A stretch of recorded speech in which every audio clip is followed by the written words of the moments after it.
Agradecemos a participação do doutor Antônio Azevedo, que é diretor da Guarda Municipal e Defesa Civil de Fortaleza. E já convidamos o senhor Fernandes Filho, que é da União de Defesa da Cidadania e Combate à Corrupção, que quer participar. Boa tarde a todos. Deputada Miriam Sobreira, a pessoa da qual saúdo todos os demais membros da mesa, eu queria pedir permissão para fingir que isso aqui é uma arma e colocá-la sobre a mesa. Nós estamos vivendo no país das distorções. Tudo nesse país está sendo distorcido. Alguns anos atrás, nós tivemos o referendo, em 2005, quando o povo disse não ao desarmamento. Eu estava conversando agora há pouco com um promotor, que lamentavelmente teve que nos deixar, e eu estava dizendo, promotor, de tudo que eu ouvi aqui, eu resolvi tomar uma atitude. Eu vou entrar com uma manifestação ao Ministério Público, para que o Ministério Público reveja esse nome, Estatuto do Desarmamento. Porque me parece que o Estatuto nada mais é do que um Estatuto de controle e posse de armas. Ele não é um Estatuto de Desarmamento, mas ele causa a impressão às pessoas de que eu sou obrigado a entregar minha arma legal. Eu quero citar as bonitas palavras da deputada Miriam, quando ela diz assim: o Estatuto de Desarmamento visa coibir a prática ilegal e a comercialização do uso de armas de fogo, além de possibilitar ao cidadão uma maior segurança. Ou seja, quando eu falo Estatuto de Desarmamento, me causa a impressão de que eu, estando desarmado, eu estou mais seguro do que não está, ou do que está armado. Em 2005, a nossa campanha aqui, eu fui coordenador do movimento Viva Brasil, que, aliás, eu convido a todos que estiverem nos escutando a verificarem pelo site do Movimento Viva Brasil, www.movimentovivabrasil.com.br, e lá nós temos diversas pesquisas em sentido contrário a tudo que foi falado aqui em relação ao desarmamento. Mas deixa aqui uma coisa muito interessante para a gente ver. Minha arma ainda está aqui sobre a mesa, ainda não matou ninguém. Muito bem. No Brasil, nós temos um problema muito sério, muito grave. É causa e efeito. Nós estamos querendo combater a causa. O Estatuto de Desarmamento, quando foi proposto, ele visava combater o efeito e não a causa do problema. Em debate aqui nessa casa, em 2006, eu estava presente, um deputado disse olha, o cidadão de bem é responsável por 10% da criminalidade hoje existente nos percentuais da época apresentados. Muito bem. Eu vou virar membro da sua organização. Com certeza. Como eu disse em 2005, e vou dizer hoje. No dia que eu tiver o Estatuto do Desarmamento do bandido, e não do cidadão de bem. Concordo plenamente com o que foi feito e com o trabalho que muitas vezes vocês fazem, do controle e uso da posse de arma, que não pode ser de forma indiscriminada.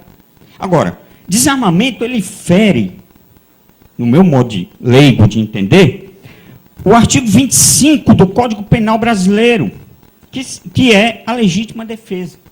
Que diz assim, artigo 25, entende-se em legítima defesa quem, usando moderadamente dos meios necessários, repele injusta agressão, atual ou eminente, a direito seu ou de outrem. Ou seja, a polícia militar, que é o último baluarte, a última trincheira entre a marginalidade e o cidadão ordeiro, também entra nessa situação, porque ela repele a criminalidade, a violência cometida contra outrem.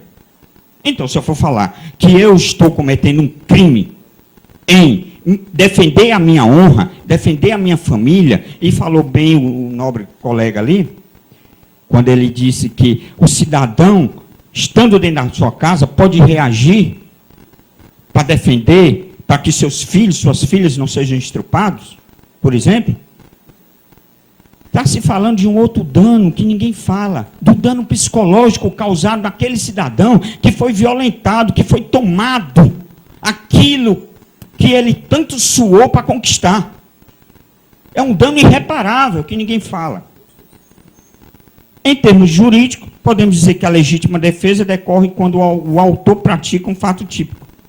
Ou seja, ele usa de violência. Então, no dia em que nós tivemos um estatuto do desarmamento do bandido, eu estou dentro.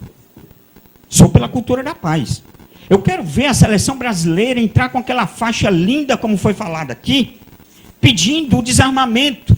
E eu quero ver todos os marginais do Brasil entrarem nesse estádio de futebol com as suas armas e depositarem aos pés da seleção brasileira.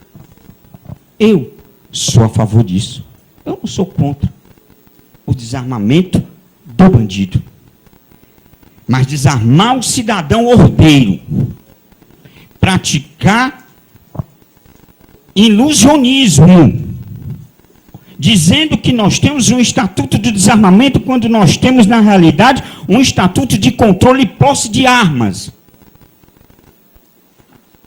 É, no mínimo, para mim, uma inversão de valores cometidos, como muitos que nós estamos vendo aí. Antigamente, nós entrávamos na faculdade, já estou encerrando, porque eu estudava.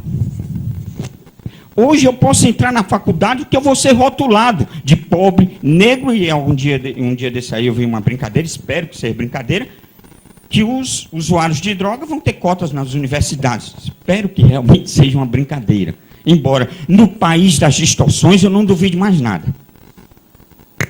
Então, finalizando, no meu modo de entender, o desarmamento é um caso típico de má intenção de agentes públicos, com a específica finalidade de fragilizar mais ainda o cidadão que não tem a proteção da polícia, porque a nossa polícia, como já foi dito, está enfraquecida.